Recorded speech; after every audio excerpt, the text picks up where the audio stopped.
नहीं निश्चित भाव देखो बीजेपी प्रार्थी चयन गोटे प्रक्रिया रे हुए से प्रक्रिया माध्यम ठीक टाइम घोषणा हम कांग्रेस बीजेडी कौन कर किसी नवादवा ना कांग्रेस कहूँ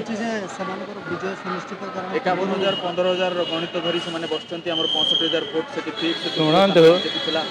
यहाँ निर्वाचन कि राजनीति कौन गणित पाठ नुह जे 2+2 4 सेमती हुए ना एवं पूर्वतर पाइलु से जदि जोड़ीदेवे मो प्रार्थी ये पाई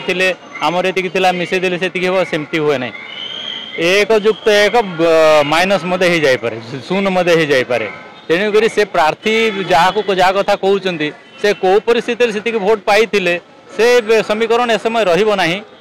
बहुत कमिज व्यक्तिगत भाव में कहवा एवं कांग्रेस भोट भी सेमती बढ़ ना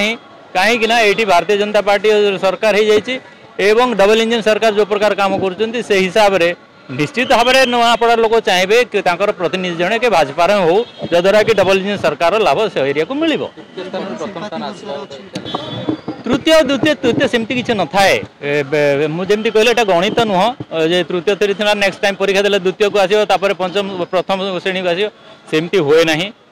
बहुत गुड़े विषय अच्छी राजनीति को लेकिन एवं भोट बहुत गोटे कॉम्प्लिकेटेड विषय तेणुक वर्तमान जो परिस्थिति में मुझे जमी यहाँ बहुत सरल कथा कॉम्प्लिकेटेड हेल्ले डबल इंजन सरकार लोक चाहिए भाजपा गोटे विधायक हो।